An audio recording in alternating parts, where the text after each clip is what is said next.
Okay, we're going to look at a couple of topics from Chapter 3. There was a dedicated video for Section 3.1, so this will kind of cover some stuff we talked about in 3.2 and 3.3. One of the topics is finding the intercepts. So if we're given an example of some equation that we're asked to find the x and y intercepts, if we're on the x-axis is the horizontal one. That means we always start at the origin, and we haven't gone up or down. Up or down is on the y-axis, so our y-coordinate is 0. So when we're finding the x and y intercepts, you're going to let 1 be 0. And so if we let x equal 0 and solve for y, if x is 0, that means we haven't gone left or right, so we're on the y-axis. So in this particular equation, we'll let x equal 0, and we'll solve for y. So we'll get a y-intercept of 64. And then, and that's our y-intercept. Now we want to do the same thing for the x. If the y is 0, then that means we're on the x-axis. So we would replace the y with 0, and we'd solve for x. So x squared equals 64. And what we're going to do is to undo that square, we're going to take the square root of both sides. And when I take the square root of both sides, I'm going to get plus and minus 8. So I'm actually going to have two x-intercepts, and my x-intercepts are the points 8, 0 and negative 8, 0. And then I'll draw you a graph. This is actually, let's go back and draw you a graph here. This is actually backwards. Let's try this one more time. Let me freeze this graph here because it's backwards.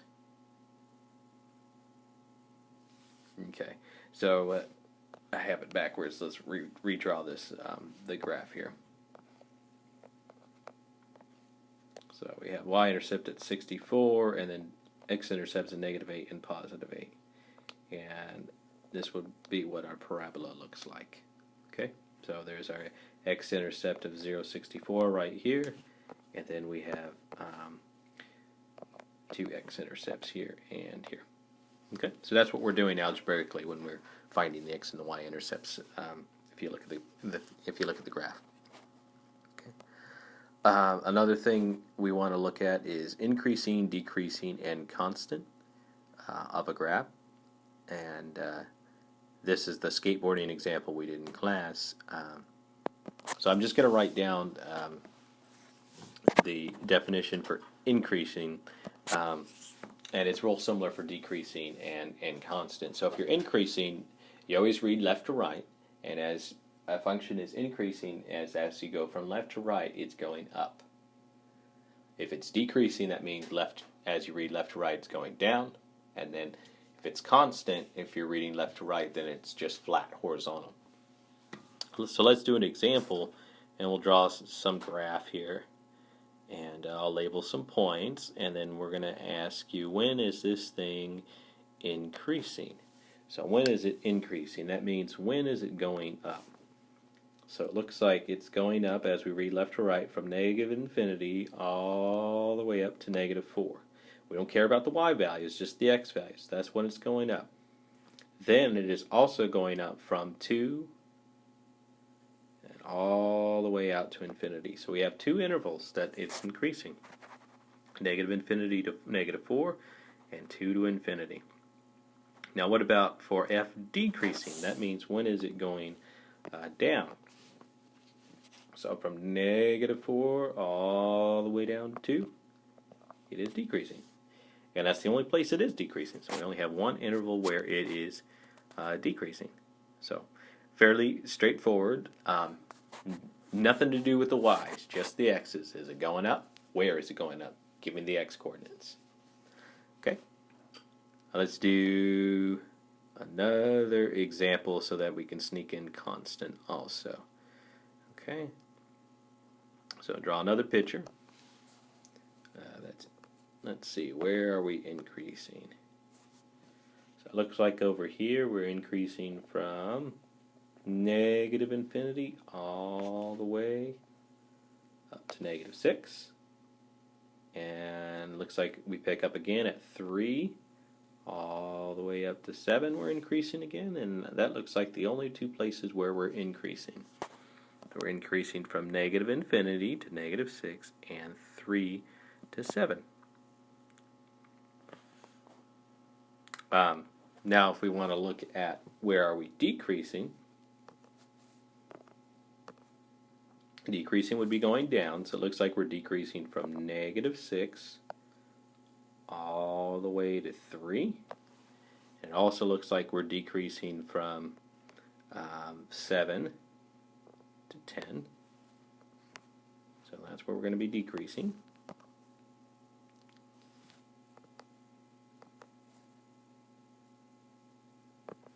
And the last thing is, where are we constant? We are constant from 10 to infinity. That's where we are flat. Okay? So pretty straightforward, nothing to do with the y's, just the x-axis. Okay? So two more little things from chapter 3. Local mins and local maxes. So a local min is the lowest point on a graph locally, so within a small little area. Local max is the highest point locally in some area. Global min is the lowest point in general. It doesn't include infinity. Infinity is not a point. And global max is the highest point globally for the entire graph. Okay, so we'll go ahead and draw you a picture. So if you need to pause it and label some stuff, go ahead and pause it, because I'm going to label some points here, and then we'll go ahead and talk about them. Okay, so label some points, and then maybe I'll highlight some stuff here. So the maxes are going to be the highest point. So I got one right here, here, and here. The tallest one is going to be the global max, and that's the 0, 4. We have local maxes at negative 10, 3, and 12, 3, because they're the highest part within their region. So you got a region right here where this point is the tallest, and over here we have a region where this point is the tallest. So we might write in our local, but then I'm going to do mins here. So let's go ahead and talk about our mins too. We got a lowest point here. Oops. Try again. Guess I'm getting near the edge of the screen. So we have a local min here, and we have a local min here. We don't have a global minimum because the graph's going off forever to negative infinity. So if it's going off to negative or positive infinity, you're not going to have a global min or max. Depending on if you're going to negative infinity, no global min. If you're going to positive infinity, no global max. So we have local mins at negative 5 and 8, negative 2.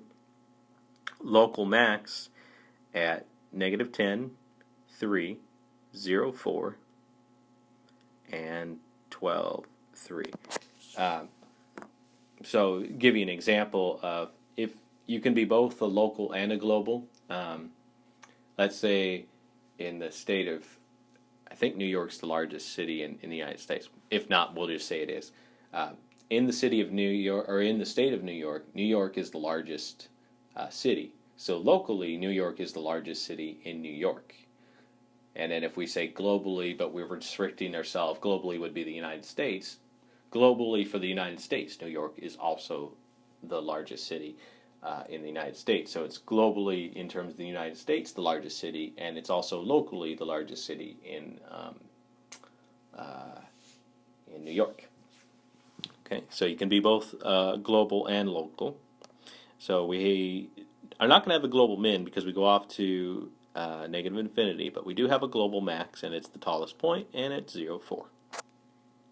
Okay, we have one more other little topic to cover in chapter 3, and I'll make a video about translations later.